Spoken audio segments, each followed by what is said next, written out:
কত টাকা থাকলে জাকাত ফরজ হয়? জাকাত কবে দিতে হবে? জাকাত কত টাকা হলে ফরজ হয়? এর উত্তর হলো, কেউ যদি 52.5 ভরি রূপা, এটা অথবা রূপার সমমূল্যের সম্পদ, নগদ অর্থ, ব্যাংক ব্যালেন্স অথবা ব্যবসার মাল, যে পণ্য কেনা হয়েছে বিক্রির জন্য, এরকম কোনো মাল যার কাছে আছে যেটার মূল্য দাঁড়ায় 52.5 ভরির সমান, এইরকম সম্পদের মালিক যদি কেউ হয় এবং সেই সম্পদ তার কাছে 1 বছর থাকে, তাহলে 1 বছর পর ওই সম্পদের বাজার মূল্য হিসেব করে 1 বছর পর 2.5% জাকাত দিতে হবে, অর্থাৎ লাখে 2,500 টাকা। এভাবে হিসাব করে তাকে জাকাত দিতে হবে। বর্তমানে রূপার যে বাজার দর, সেটা হিসাব করলে প্রায় 2.25 লাখ টাকার কাছাকাছি হয় 52.5 ভরি রূপার দাম। এটা ভ্যারি করে, উঠানামা করে।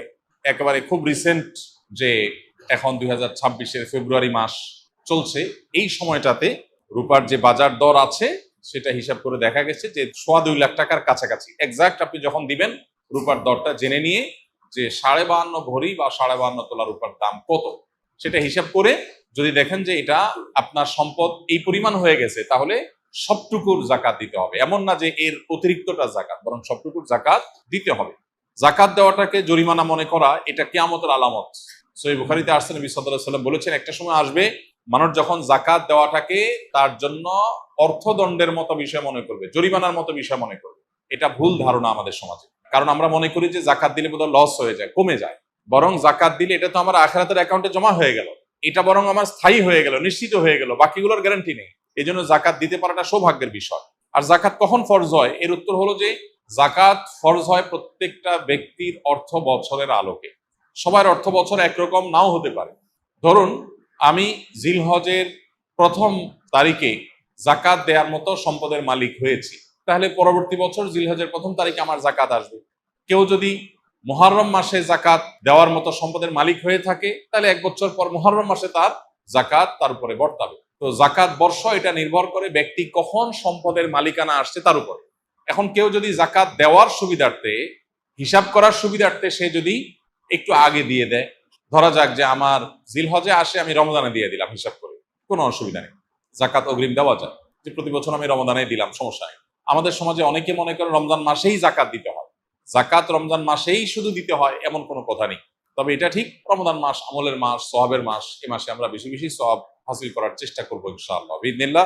সেই জায়গা থেকে আমরা নফল দান, অন্যান্য সাদাকা করব এবং বিশেষভাবে যদি জাকাত দেওয়ার চেষ্টা করি ইনশাআল্লাহ, সেটা আল্লাহ তাআলার কাছে আমরা বিশেষ আজরের আশা করতে পারি। আমি কোর্ট ম্যারেজ করে বিয়ে করেছি, 3 বছর হলো এবং একটি সন্তানও আছে। ফ্যামিলির সম্মতিতে আবার মহরও ধার্য হয়েছে গর্ভের সন্তান থাকা অবস্থায়। এখন সম্পর্কটি হারাম নাকি হালাল? এই ধরনের প্রশ্ন উত্তরে আমরা বলে থাকি যে কোনো আলেমের সাথে সরাসরি সাক্ষাৎ করে শরণাপন্ন হয়ে তারপর উত্তর নেওয়ার চেষ্টা করবেন। কারণ এখানে থটগত একটা গুরুত্বপূর্ণ বিষয় আছে, যেটার উপর ভিত্তি করে মাসআলার উত্তর পরিবর্তন হয়ে যেতে পারে। তবে মৌলিকভাবে আমরা বলে রাখতে পারি, সেটা হলো কোর্ট ম্যারেজ বলেন আর যে নামই বলেন, শরিয়াতে বিয়ের জন্য, বিশুদ্ধ হওয়ার জন্য যা যা শর্ত আরোপ করেছে তা যদি পাওয়া যায় তাহলে বিয়ে হয়ে যাবে। কোর্ট ম্যারেজে অনেক সময় দেখা যায় প্রস্তাব বা সম্মতি, মৌখিক প্রস্তাব বা মৌখিক সম্মতি থাকে না। শুধুমাত্র কাবিননামাতে স্বামীর ঘরে ছেলের নাম, স্ত্রীর ঘরে মেয়ের নাম, আর দুজনের স্বাক্ষর নেওয়া হয় এবং দুজন সাক্ষীর স্বাক্ষর নেওয়া হয়। এইটুকু বিবাহ বিশুদ্ধ হওয়ার জন্য যথেষ্ট না। শরিয়া দৃষ্টিকোণ থেকে বিবাহ বিশুদ্ধ হওয়ার জন্য উভয় পক্ষ থেকে প্রস্তাব এবং সম্মতি থাকতে হবে স্পষ্ট। কেউ যদি বোবা হন, মুখে উচ্চারণ করতে না পারেন, তাহলে তিনি মাথা নেড়ে ইশারায় তিনি অন্তত সম্মতি প্রকাশ করবেন। আর তা না হলে মুখে আমি প্রস্তাব করলাম, আমি কবুল করলাম, গ্রহণ করলাম, এরকম কথা দুজন সাক্ষী শুনতে হবে, তাহলে বিয়ে বিশুদ্ধ হবে। অতএব বিবাহ বিশুদ্ধের জন্য দুজন সাক্ষী উপস্থিত ছিলেন কিনা, তারপরে তারা এই প্রস্তাব এবং সম্মতির কথা শুনতে পেয়েছেন কিনা, সাক্ষীদের উপস্থিতি এবং প্রস্তাব সম্মতি এটা একই মজলিসে একই বৈঠকে হয়েছে কিনা, এই বিষয়গুলো গুরুত্বপূর্ণ। এগুলো যদি হয়ে যায়, মহর যদি ধার্য কোনো কারণে নাও হয়, পরে ধার্য হয়ে যায়, বা অটোমেটিক যে মহরে মিছিল বলা হয় সেটা ধার্য হয়ে যায়, তাতেও বিয়ে হয়ে যায়। কিন্তু বিয়ের গুরুত্বপূর্ণ বিষয় হলো এই জিনিসটা। অতএব এটা কতটা হয়েছে না হয়েছে অনেকখানি প্রশ্ন উত্তরের উপর অনেক সময় নির্ভর করে। এই জন্য এ ধরনের প্রশ্ন উত্তরের জন্য আমরা অনুরোধ করি যে ওলামা একরামের সাথে সরাসরি সাক্ষাৎ করে আপনার আশপাশে কোনো মসজিদে, গুরুত্বপূর্ণ মাদ্রাসাগুলোতে উপস্থিত হয়ে মুফতিদের সাথে সাক্ষাৎ করে আপনি আপনার ডিটেল বলে উত্তর নেওয়ার চেষ্টা করবেন। আসুন্নাহ ফাউন্ডেশনে প্রতিদিন সকাল 8টা থেকে রাত 10টা পর্যন্ত ওলামা একরাম ফোনে উত্তর দেন এবং সরাসরি উত্তর দিয়ে থাকেন, সেখানে উপস্থিত হতে পারেন। রমাদান এলেই মা বোনেরা প্রতিযোগিতামূলক কোরআন খতম দেন। অনেকে বিষয়টি বাড়াবাড়ি বলেন, কারণ হিসাবে যুক্তি দেয় যে দ্রুত পড়লে সহি হওয়ার সম্ভাবনা কম থাকে এবং অর্থ বুঝে পড়া ভালো। কথাটা কতটা যুক্তিযুক্ত? কোরআনে কারীম পড়ে শেষ করা, খতম দেওয়া এবং একাধিক খতম দেওয়া, বেশি বেশি তেলাওয়াত করা রমজান মাসে, এটা সালাফে সালেহ থেকে প্রমাণিত। আমাদের পূর্বসূরিগণ তারা রমজানের শেষ দিন পর্যন্ত বেশি থেকে বেশি কোরআনে কারীমের তেলাওয়াতে মগ্ন থাকতেন। যেহেতু এই মাসটাই হলো কোরআন নাজিলের মাস, অতএব এই মাসের অন্যতম গুরুত্বপূর্ণ আমলটা হলো বেশি বেশি কোরআন তেলাওয়াত করা। যেসব ভাইরা কোরআন তেলাওয়াত জান না, তারা কোরআন তেলাওয়াত শিখতে পারেন। আমরা সুন্নাহ ফাউন্ডেশন থেকে দীর্ঘ 1 বছর টানা পরিশ্রম করার পর আলহামদুলিল্লাহ, যারা কোরআন সহি বা শুদ্ধভাবে পড়তে বা তেলাওয়াত করতে পারেন না, এমনকি আরবি অক্ষরও চিনেন না, তাদের সুবিধার্থে আমরা সহজ সূত্রে কোরআন শিখি নামে একটা কোর্স আমরা চালু করেছি। এবং এই কোর্সটা প্রতিদিন তারাবির পর আমাদের ভেরিফাইড ইউটিউবে, অর্থাৎ আমার নামে যে ইউটিউব চ্যানেল আছে, সেখানে প্রতিদিন একটা করে পর্ব আপলোড হয়। গত 2 রাতে 2টি পর্ব আপলোড হয়ে গেছে। আজকে তারাবির পরে 3 নম্বর পর্ব আপলোড হবে ইনশাআল্লাহ।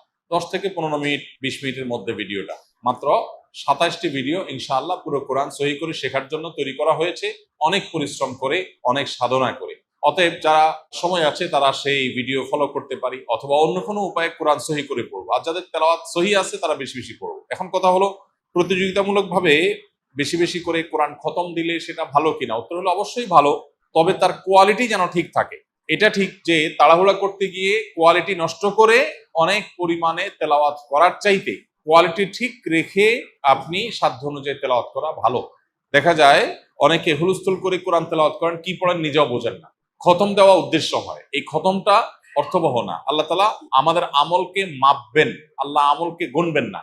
কিয়ামতের দিন আমল গণা হবে না মাপা হবে? মাপা হবে। অতএব আমাদের আমলের কোয়ান্টিটি না, দেখতে হবে কি? কোয়ালিটি। এজন্য তেলাওয়াত সুন্দর করে করতে হবে। কিন্তু আবার কোয়ালিটির কথা চিন্তা করে অনেকের খতম দেওয়ারই আর সুযোগ হয় না, সেটা দুর্ভাগ্যের ব্যাপার। এজন্য কোরআনে কারীম বেশি বেশি তেলাওয়াত করা প্রশংসনীয়, প্রতিযোগিতামূলকভাবে করলে সেটাও প্রশংসনীয়, বেশি বেশি খতম হলে সেটাও প্রশংসনীয়। তবে লক্ষ্য রাখতে হবে তেলাওয়াতটা যেন তারতিলের সাথে হয়, শুদ্ধতার সাথে হয়। আল্লাহ বলেছেন, ওয়ারাত্তিলিল কুরআনা তারতিলা, তোমরা তারতিলের সাথে কোরআনকে তেলাওয়াত করো। অতএব সে বিষয়টি আমাদেরকে লক্ষ্য রাখতে হবে।